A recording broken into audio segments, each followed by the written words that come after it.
أنا اسمي الحركي جسور جبل من جبل عبد العزيز، سكان القرى ريف الحسكة. مواليد 95 مواليدي. أنا الوسطاني السادس من قولاتهم. احنا 8 شباب، والوضع بالبيت اللي يعني المادي يعني متوسط الحمد لله، يعني أسرة سعيدة، يعني متفاهمين بين بعضنا، يعني مثل ما يعني متخيلين بعضنا، يعني كمثل ما تقولين قرية صغيرة بس حلوة، يعني حلوة وجيرانهم حلوة والحمد لله عايشين أحلى ما يكون. يعني أنا درست صف تاسع عنا في مدرسة يعني في مي بعيدة عنا تقريبا شي 2 كيلو، يعني نروح مشي ونرجع مشي. تركت المدرسة لأنه يعني آخر المدرسة يعني حسينا شلون، يعني حسينا عم ندرس كذا بس تاليها فاشل، يعني ما في شيء إنه شهادتك أو راح تفيدك أو شيء، لا، يعني تركناها، انتقلنا على غير شيء. أخذنا مثل ما تقولين يعني اشترينا يعني تراكتور مثلا، عم نشتغل عليه هناك، يعني شغلنا مشاريعنا، يعني عم نشتغل بمشروعنا. يعني حسيت إنه هالمدرسة بتالية ما منه شيء، رجعت أستفيد من مشروعي، يعني أدير رزق البيت ورزق أهلي، داعش يعني بحساب بدك تقولي. وما خلت شينا هناك، يعني كل شيء صار دمار، كل شيء انتهى، يعني صار الوضع هناك عندنا صار يأس، يعني ما عاد فيك تطلع اثم الباب، لا فيك اختك او عيلتك تطلع. ظلينا ساكتين على الحال لحتى ما دخلوا علينا الرفاق، انضميت على الرفاق مباشرة حتى نخلص من هالبلاء هذا اللي نزل علينا، تدمرنا. يعني فيها دواعش، نعم، جبل عبد العزيز مقلوجة، بس ما يعني ضمن طريقنا يبعدون عنا، يعني مثل ما تقولين مغلوجة تبعد عنا شي تقريبا شي 4 كيلومتر، كانت بعيدة عنا شوي، يعني مرور طريق يعدوا يروحون، بس اللي مرت الطريق اللي يشوفونه ما بيسلم منه كان، يعني مثل ما تقولين اختنقنا يعني. المهم الحمد لله الله فرج علينا دخلوا علينا الرفاق، وانضمينا كليتنا للرفاق. يعني اليوم انا وقت دخلت بالنسبة مع الرفاق، دخلت حتى يعني نخلص، يعني مثل يعني حرية نفسنا، يعني انظلمنا، انضرينا، حرية ما ظل، يعني ما ظل تقدر يعني تطلعي برا، يعني ما ظل بي حرية تأمني على حالك يعني برات البيت. يعني حتى يعني بشكل عام يعني مكوننا قادة أكثرية تنضم إلى الرفاق حتى يخلص من هالبلاء هذا. يعني ترتاح النفسية الداخلية، ترتاح النفسية إنه ما ظل دواعش، ما ظل عندنا شيء، تحرر منطقتنا بشكل عام، إنه من هالشمال والشرق سوريا نتحرر من هالبلاء هذا، لأنه هذا إحنا نقول له إحنا كطبيعتنا العرب هذا بلاء ونزل علينا، مو سعادة، بلاء نزل علينا، والحمد لله أخلصنا منه. كثير، شلون ما تغير فكر الأهالي كيفوا، قاموا حتى الشباب اللي برا قامت تيجي تنضم مع الرفاق، حتى يعني يتكاثر الجيش، حتى يتوسع الجيش من عدد صغير لعدد كبير حتى يخلصوا من الكميات الموجودة من الإرهاب. اللي أول ما دخلت أنا كان طابوري شهيد روبار، كان عددنا لا يتجاوز 20، وعاد قمنا يعني كرفاق احنا بيناتنا، قمنا حتى اللي ما بيعرف السلاح، لانه كانت دورات قليله، لانه كانت هجمه قويه ما في دورات، يعني قام اللي يعرف السلاح يعلم رفيقه الثاني حتى ما يضيع. يعني مثل ما تقول اجتمعنا، يعني احنا صحيح عدد صغير بس ولكننا صرنا اقوى، عبنا علمنا بعضنا على كل شيء. يعني اللي ما كان يعرف يسوق خليناه يعرف يسوق، اللي ما كان يعرف يتصرف بالبارودة علمناه، يعني حتى صرنا ايد وحده. احنا كلياتنا اللي بالنسبه للطابور لا كنا عرب نحن. حياتي المدنيه يعني كانت كشغل وكجار وكذا وفرح او كذا، مو اكثر. يعني مثل ما كان انسان يعني متحطم، ما بيقدر يطلع، كان بيخاف من اللي قدامه يطلع، وقام يعني يصير عليه مثل بدايه الوسواس. قمت انا شلت هالكتله الوسواس هاي زتتها على جنب، التحقت بالرفاق، تغيرت حياتي كثير، قمت اشوف قدامي، قمت صارت عندي معرفه. يعني كنت متحطم صراحة، كنت متحطم أنا بالبيت، يعني كنت أول مطلوب للجيش، وما قدرت، تعرف أنت فات علينا جماعة الإرهاب هذول، يعني صرنا متحطمين تحطم، يعني مثل قلت تجمدنا. يعني وقت دخل الرفاق وكنت انضمينا مع الرفاق ومشينا وتحررنا من المناطق هاي، شلون تغير فكرنا، رياحة بالنا كفتنا. يعني الحمد لله محافظين على أهلنا، ما يجوهن شيء. كل شيء قام تصلنا، معونات كهرباء كل شيء، يعني وضعنا صار حيل منيح.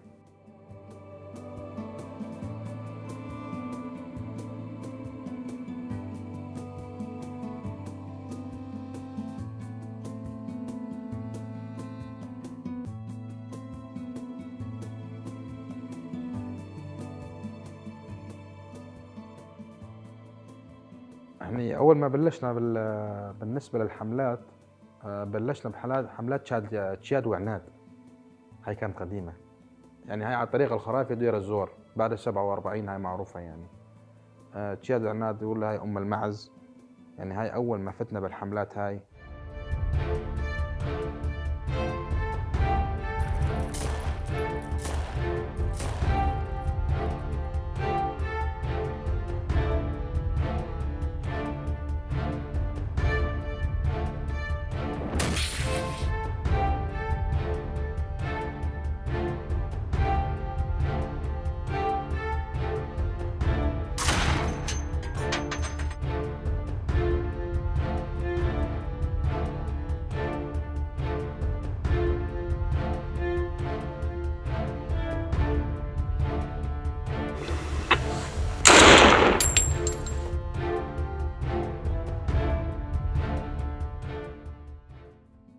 هاي كان فيها صعوبات لأنه برية، ما في شيء، ما في ملجأ إنه تسند حالك إليه حتى تشيل عدوك من قدامك.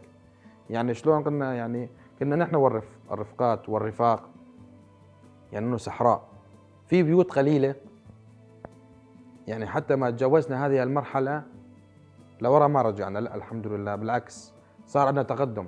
في معانا تركسات عم نقدم، يعني تحصروا نمشي أول بأول أول بأول. صار عندنا شهداء، نعم، راحت شهداء، صارت شهداء، وهم شهداء أحياء بالنسبة لنا. زادت معنوياتنا أكثر حتى نخلص من هالعدو هذا. بس ولكن ما وقفنا، ما نكسر حالنا، ما كسرنا حالنا العدو الحمد لله، لحد تحررت المنطقة وخلصت المنطقة ورجعت أهاليها عليها، وغامت الرفاق، مي، أكل، كل شيء صار متوفر، لأنه كانت منطقة مهجورة من وراء التنظيم. يعني لما ما بين تحررت إنه كان كل شيء خالص. احنا بالنسبة للمنطقة ظلينا يعني بها ما قدرنا، ظلنا بصعوبات، يعني عم يجينا سيارات مفخخة، ما انه بنهار وليلة، هي تحررت بنهار وليلة، بس ما كنا نقدر يعني من الأهالي أو كذا يرجع، ممنوع. يعني كانت تجي السيارات مصفحة، تركسات مصفحة، كانت تنفجر تفوت علينا على النقاط. بس آخر شيء قمنا نستخدم يعني مثل ما تقول لنا البواقر، حتى نحفر داير النقطة مشان السيارة تجي تنزل بالنفق مشان ما تعدي علينا، لأنه يعدي إذا لأنه ساتر طرب راح تعدي. عرفت علي كيف؟ لحتى ما اجت تعزيزات من الرفاق وخذينا النوبلة قدام، يعني مثل ما تقول اخذنا هالنقطة بالنسبة لتحريرها، حررناها، اخذنا النوب مقابلها تقريبا شيء 5-6 كيلومتر مشان ما يرجع العدو النوبي تفوت لجوا، حتى ثبتنا نقاط لقدام، يعني نحرر نثبت لقدام بعدين ندشر ورانا حتى يفوت عادي مشان ما يتضررون الناس يعني. بس الأكثر شيء يعني الطرقات، كانت الطرقات قمنا احنا ايش سوينا يعني احنا كرفاق. الطريق مثل اليوم الطريق الخرافي نحن حصلناه، يعني حطينا نقطة من يمين، نقطة على اليسار، نقطة عسكرية، يعني كل بين 300 متر حتى ما يجي المطارات، يعني مرات يجون المطارات نواشف هم، يعني يحطون لقم يمدون الحبل فوق الزفت خالص، يعني صار الطريق ملغم. احنا ما عاد نقدر غير بهالامور هاي، يعني قمنا نحصن الطريق حتى ما يتأذون رفاقنا، ما يتأذون بهالشيء هذا، لحتى تحرير المنطقة إلى الزور. حررنا المنطقة، يعني بالنسبة اليوم تحرير المنطقة هاي احنا كرفاق صارت تعزيزات تجينا، يعني هسه مثلا نقول الحسكة، الرقة، قامشلي، راس العين، هاي كلها قوات إلنا. قوات شنقال هاي كلها كانت تجي أول بأول، ثبت مثلا قوات شنقال أخذت 5 كيلومتر ثبتت، اجت مثلا قوات راس العين أخذت لقدام مثلا 5 كيلو، القوات اللي ورا شالت، تحررت المنطقة. هيك كان تحريرنا، يعني تحريرنا مثلا اليوم لحد ما وصلنا زادينا مثل يعني تشاد وعناد، المعامل السكر، هاي كلها كانت نفس العملية. ضلينا نمشي بهالصحراء هاي لحد وصلنا المدينة، يعني وقت وصلنا المدينة نحن غادي فتنا معامل السكر حصلناها، يعني فتنا بالليل يعني مثل ما تقول اليوم قاعد ببيتك عم تشرب شاي ما تحس انه نحن جوال وانت ما تدري، وقت تطلع علينا الشمس ان الوجوه مو للوجوه، وين رايح؟ مكانه، قلت له مكانه، يصير حتى تحرير كامل. يعني هيك تمشي، نحن مشينا بالليل. يعني اليوم مثلا صادريه مثلا مشينا 200 متر، 200 متر ترى على عرض مثلا، يعني عرض مثلا 1 كيلومتر.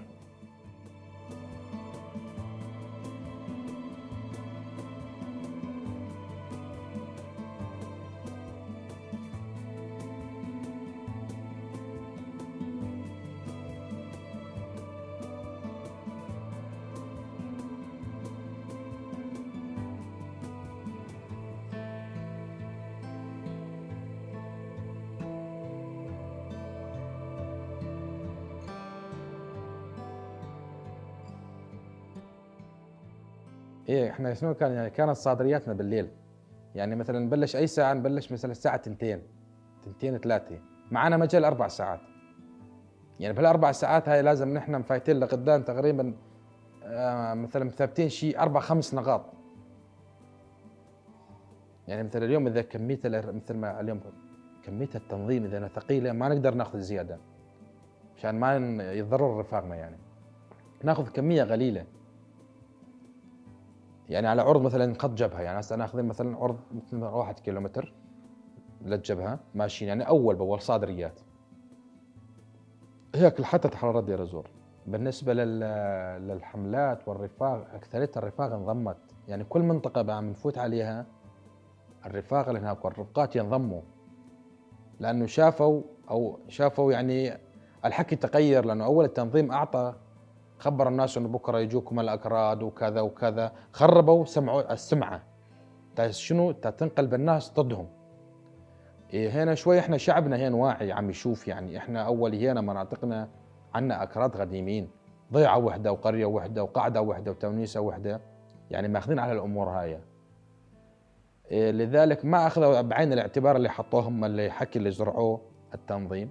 ثاني حمله العزاوي بالدير الزور، بس المنطقه من المشرق الشرقيه. حررنا نحن المنطقه الغربيه، يعني من الخرافي والمنطقه الغربيه. احنا لا عاد رجعنا بالعكس. ثاني حمله كانت لنا العزاوي والصور. هي يعني راحت بحمله واحده لانه كانت قليله. صار في صعوبات عندنا هناك لانه اكثرتها كانت مفخخات، لانه هناك كلها كانت سكانها شوي ثقيل. ما كنا مثل الصحراء مبينه ما في شيء، يعني كله يجينا كان مصفحات. اما لا، من الصور من هنا صارت يعني من العزاوي على الصور يعني كلها قرى كبيره، في بيوت تضررت كلها راحت من وراهم. يعني كلها تجي سيارات مفخخه كانت.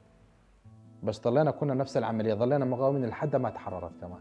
بالنسبه كان للعزاوي من هي اكثريه العالم هناك مغسوله ذهنيا، لانه شعبها كان ثقيل مو مثل المنطقه الثانيه. كان شعبها ثقيل، يعني يجوز ظلوا شي سنه سنتين لحد استعبوا هالفكره هاي. يعني انت دخلت براسهم انه هالذهنيه هاي، انه الحكي الاولي او مغسوله مخاخهم تغير الحكي كلياته.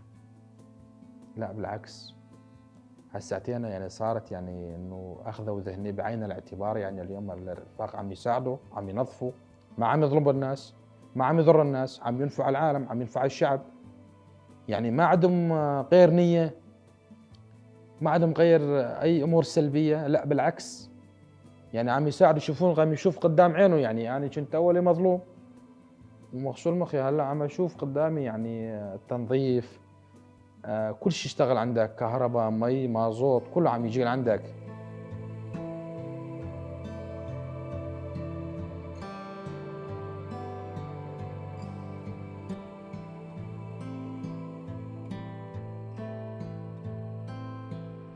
اكثريته يعني ضحك ومزح ولعب ولا كان في حمله وماشيين. ندحق قدامنا ما ندحق ورانا، بالعكس كنا ايد وحده. لانه لو احنا ايد وحده ما قدرنا نحرر. لو ما في ضحك وفي مزح ضمن التحرير ما نقدر نحرر هالشيء هذا. يعني شفنا صعوبات قدام عيننا، وفي عندنا حتى عندنا شهداء، في عندنا مصابين، حتى مصابين عم يشيلوا بدينا، عم يضحكوا لنا فرحان عم يحرر. المهم انه تحرر منطقتنا من هالتنظيم هذا. ولا روحته المعنوية كانت عالية جدًا. يعني اليوم بالنسبة الروح الرفاقية كانت يعني جيدة جدًا حيل بالنسبة للرفاق بكل شيء. بالنسبة للمنطقة تحررت يعني كانت مليانة، كلها كانت مليانة دواعش، وكانت نص الأهالي معاها دواعش، لأنه كان هذا منضم مع هذا ومنضمين مع هذول، لأنه يعني يفكرون إنه داعش ثبتت خلاص ما عاد تروح يعني، خلاص ما تتحرك. ما حسب ليلة وضحاها خلاص ما ظل اسمه شيء اسمه داعش، ما ظل، انتهت. لأن عم يشوفوا قدام عينهم عم يقطعون الإنسان، عم يذبحونه مثل النعجة. هذا بأيدي جاي هذا. يقول الله أكبر بأيدي إجا هذا يعني. قدام عم يشوف يفعسوا الناس، عم يقطعوا برؤوس الناس وعم يفعسوا بيهم قدامه. وعم يشوف هذاك هو. وقد شافوا الدواعش على حقيقتهم شلون عم يتقطعوا ويقطعون بالناس. الناس صارت عندها ردة فعل. يعني حتى لما كان ماخذ أمور سلبية بالنسبة عن الرفاق، لا، أخذ يعني صار عنده ردة فعل، قام انضم إليهم، انضم بالنسبة مشان هالتحرير، إنه تحرر منطقتي. يعني شاف إنه الظلم شلون والفرج شلون، بفرق. يعني هسه هذا عم يقطع الراس وعم يصلب وعم كل شيء وعم يجبرك على كل شيء، انت ما بدك اياه عم يجبرك. احنا بالنسبه لتبديل الطوابير كنا مثلا اليوم رحنا اليوم مثلا فتنا جبهه، مثل ما تقول احنا حمله، يعني اسبوع 10 ايام يجي الطاقم الثاني بدل. كنا هيك كل اسبوع مثلا ينزل اجازه على بيته نبدل. مثلا اليوم اخذنا 40 مثلا على 5-6 نقاط بدلناهم. هذول نزلناهم اعطيناهم اجازات نظاميه، نزلوا لعند اهلهم يروحوا يغسلوا يشرحوا لاهله ايش صاير مو صاير، مشان تغير الذهنيه، تغير الفكر اللي كان داخلهم. هيك كنا نعمل هيك نحن، لانه حتى يشوفون انه في فرق بين الدواعش وبين الاكراد. هاي فرق، يعرفوا انه في فرق، حتى يزود عددنا، انه ننظف هالبلا. هذا الحملات اللي مشيت بيها حتى المرقده بعدين صارت افواج.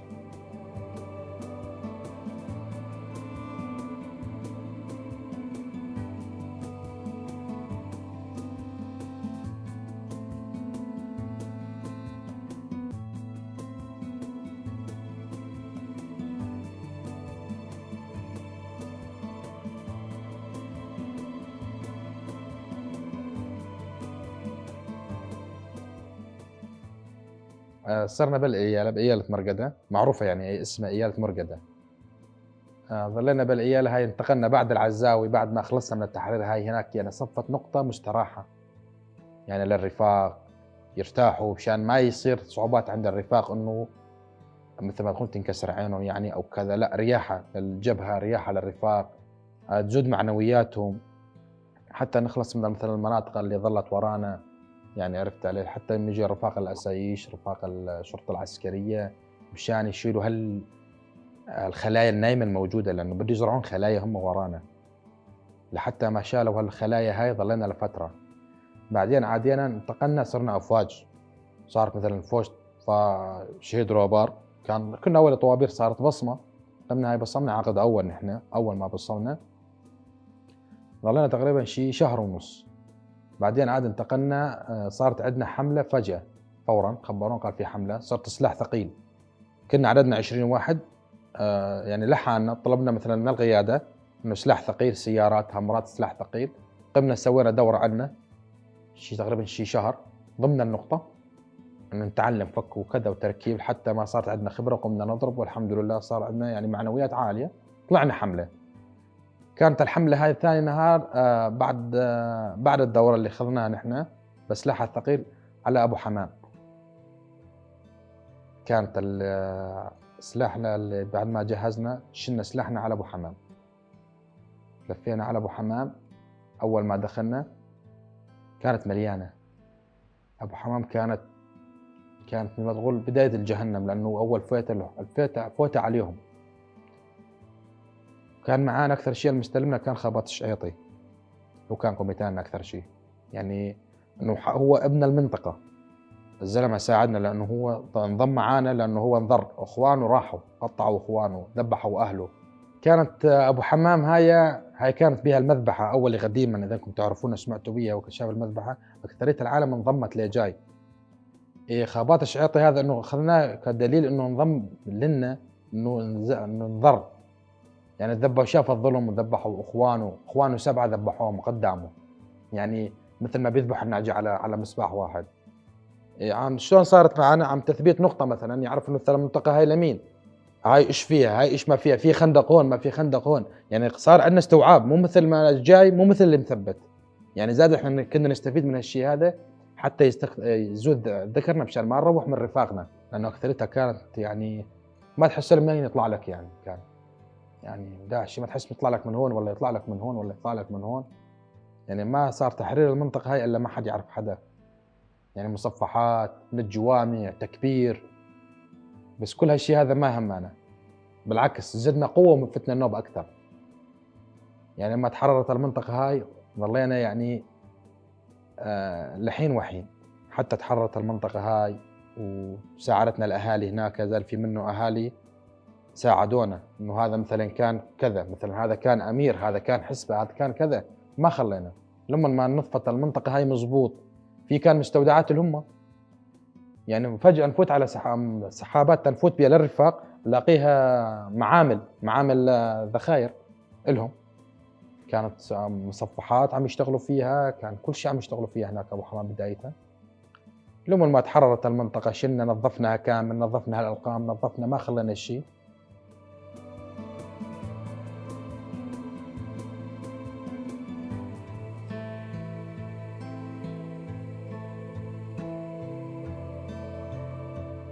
ضلينا بالمنطقة هاي لحد ما مشينا لحد القهاوي لحد غرانيج، وصلنا لحد غرانيج وقفنا، رجعنا عاد إحنا ثبتنا يعني حررناها إنه سلاح ثقيل إحنا حررناها ثبتنا ورانا رفقات انسحبنا نحن، إنه إحنا سلاح ثقيل، وقفنا من أبو حمام طلعنا على حقل التنك، لفينا هناك ثبتنا غالي وقفنا، ضلينا تقريبًا شغلة كام يوم، بعدين آخر حملة عادينا أخذونا عليها حملة الباغوز، لفينا من عند حقل العمر على الصحراء على الحشد الشعبي عند البوكمال.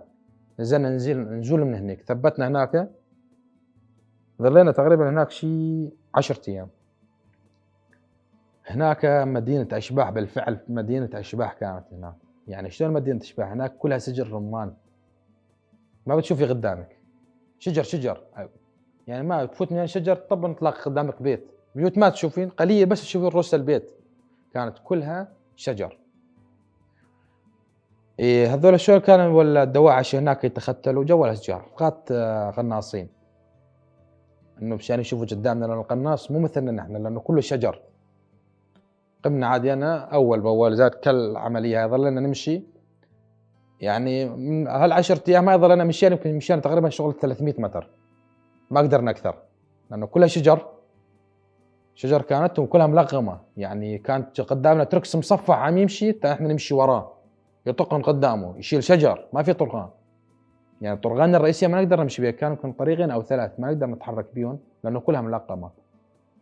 إنه كان على أجواء إنه في عاصفة رملية راح تيجي يعني، قلنا الله يسترنا منها والله معانا ما عندنا مشكلة، طلبنا من العون من رب العالمين ومعانا إحنا والرفقات ورفقاتنا وضحكة ولعبة ومزحة ولا كأنه شايلين أهمية لهالشي هذا، وشغلنا ماشي والحمد لله.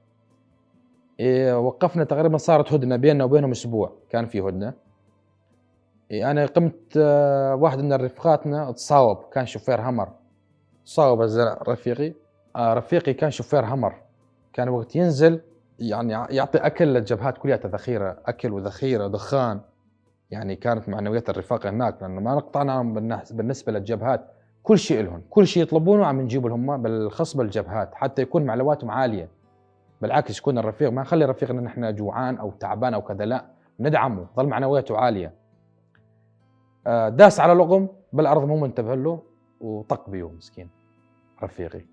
لأن كانت مليانة أكثريتها أرقام، يعني كنا هناك ما نقدر نمشي غير بشفرة التريكس اللي اللودرنا نحن نمشي بيه، نقدر نمشي بيه بس، ما نقدر نمشي، يعني كنت تمدين إيدك على البريز وتطق البريز بيدك، تفتحين براد يطق عليكِ، يعني كنت تلاقين ربطة مصاري ما قدرت تشيلينها، ما نقدر، لأن هم شلون يفكرون إنه يعني نفسنا دنيا على المصاري، إنه يسحب المصاري هاي بس البيت ملقم من جوا، يعني بسحبت هاي بشنو حاطينه بسلك السنارة، رابطين المصاري أنت ما يبين إنه شفاف، بس سحبت وطق. لأ إحنا أذكى من هيك. قمت عاد أنا حِلت مكان رفيقي، قمت أشتغل على الفورت، سيارة هذول الكبار توزيع الذخيرة والأكل. ظليت تقريبًا شي يجي على أسبوع عم أوزّع للنقاط، لأنه إحنا رفيقي هذا راح إحنا مجبور عنّه، كمّلت شغله ما وقف شغلنا نحن. آخر مكان إلي كانت في نقطة عرّازية، طلعت على العرّازية أنا بالسيارة عم أرجع لورا، عم أنزّل ظلت عندي طبعًا وزّعت للجبهة كلها ذخيرة وأكل، ظلت هي آخر نقطة عندي أنا هاي آخر نقطة ظلت إنه أوزّع لها أكل وذخيرة. فِت على الرفاق جوا، يعني عم أنزّل أكل قاموا ضربوني بصاروخ حراري فيزيا. يعني أنا قاعد بالسيارة ما أحس غير الضربة بالسيارة من قدّام، أنا يعني فاتحة الباب من ورا كنّا 6 أشخاص، 6 رفاق معاي، عم أنزّل بالأكل، أنا شوفير يعني ما أقدر أنزل من السيارة، بس حاط إيدي على الباب تريد إنه أخاف إنه يصير شي أنزل، يعني كنا نحسب ألف حساب. ونصيبنا والحمد لله يعني ضربنا الصاروخ من قدّام، قطعت رجلي اليسار فورًا، ما حسيت بيها. دم الحمد لله يعني بالنسبة لي لي لقمة أعيش والحمد لله إنه ما قصّرت من ناحية رفاقي وما قصّرت من ناحية أي إنسان، إنه الحمد لله طلعت من السالمين. يعني الدم ما في، كوية واحدة، ما حسّيت في شي خالص. يعني تعتقدها رجلي مقطوعة تقول صار لها 50 سنة مقطوعة. صواب يعني ضربة ماكنة قصّت الرجل عندي مباشرةً، عندي كل شي شرايين بالدم هاي كلها عندي سبحان الله انشدت شد من الحماوة. بس أول ما انقطعت كبّيت دم بس.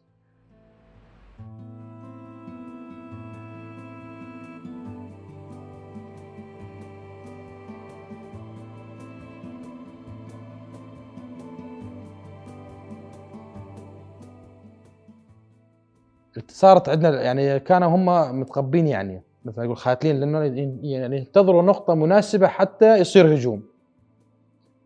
على القمة ضربوني يعني بالسيارة، صارت اشتغلت الجبهة، اشتغلت الجبهة كليتها خط واحد.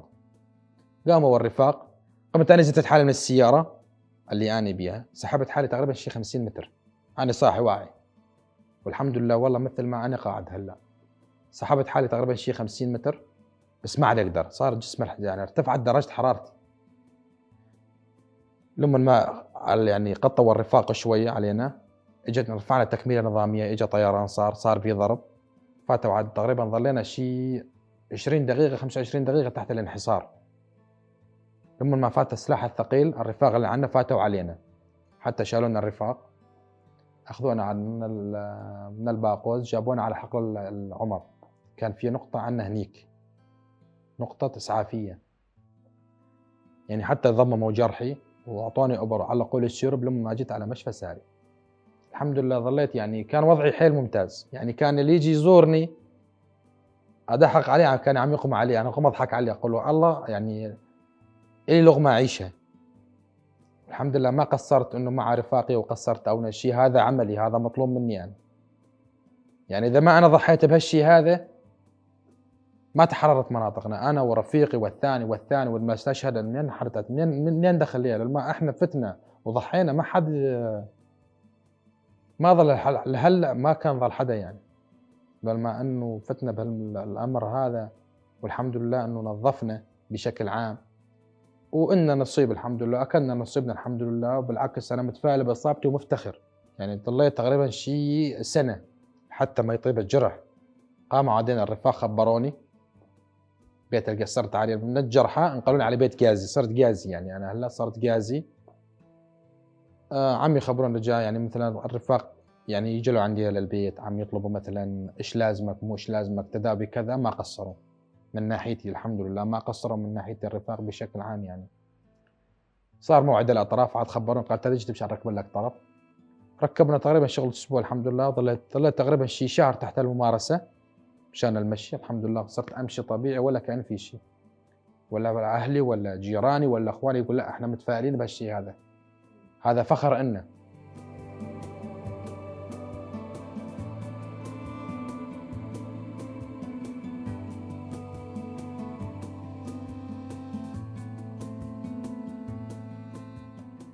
إحنا بعد ما ركبت الطرف ضلينا تقريبًا شي سنة بالبيت لمن ما تأقلم علينا الجو، عاد خبرونا الرفاق قال في دورة إنه إحنا الرفاق المتصاوبين إنه ما يصير عندنا إنه تكاسل بالبيت أو يصير عندنا كذا أنت فكر لسه نظل على رأس عملنا. فبنا طلبوا منا على الأكاديمية رحنا لعنده استفادينا منها. يعني كدراسة إيش تأسيس الحزب، إيش معنات رفيق، يعني كلمة رفيق إيش رفيقك؟ هاي إلها معنى، يعني تعلمنا شغلات كثيرة بالنسبة للبرواد المستلمين إحنا. يعني إيش شنو مطلوب منك، يعني مع التكاسة لازم حتى على رجلك لازم توقف على رأس عملك. إيش الأمور السياسية، ليش تأسس الحزب ومن شان إيش، بالعكس قاد أعطى فكرة للشعوب إنه إحنا فكرتنا سلمية. فكرتنا سلمية، يعني نحرر المرأة من هالحقد هذا. يعني اليوم تحرير المرأة، شنو تحرير المرأة؟ يعني أول المرأة إنه ما إلها حق، كانت المرأة محكومة ما إلها حق، بالعكس المرأة إلها حق مثلنا مثلك، مثل ما أنت إلك حق المرأة إلها حق. لا هذا لا يجوز. يعني بعد ما القائد أعطى هالفكرة هاي تحررت المناطق، يعني صارت المرأة إلها حق، قامت تدافع عن نفسها، عم تدافع عن حقها، عم طالب حقوقها. بالنسبة للرفيق المتصاوب يعني بالأكاديمية عم ناخذها نحن هنيك عن الدراسة، منهم متحطمين نفسيا إنه أنا خلص انصابيت أنا انتهيت. لا بالعكس معنوياته زادت. حفال أنت مسؤول يعني، وإصابتك هاي إن إحنا يعني مصابين هم جرحى أحياء، والشهداء بنفس الوقت أحياء. يعني لا يفكر إنه اليوم الشهيد صحيح شهيد بس ولكنه حي أمامنا، والمصاوب صحيح مصاب بس أنت هسه كنظرنا أنت واقف على عملك. بالعكس أعطينا معنويات أكثر، صارت عندنا معنويات أكثر بالبوردة، صار عندنا فكر أكثر، يعني زاد فكرنا. يعني كان فكرنا شوي كان عندنا نقص، بالعكس صار فكرنا حيل زايد يعني ممتاز. يعني تعلمنا شغلات كثير تعلمناها. أنا كنت أشارك أكثر شيء أقول إنه لا المرأة لها حق، المرأة لها كل شيء. أول المرأة حقها ضايع، ما لها حق، ولا كانت تعني شيء للشعب الموجود، لا إنه رعية بيته بس، لا مو بس رعية بيته، هي الكل بالكل لازم. يعني كان عندي فضول أكثر يعني وشرح أكثر يعني بالنسبة للأمور هاي.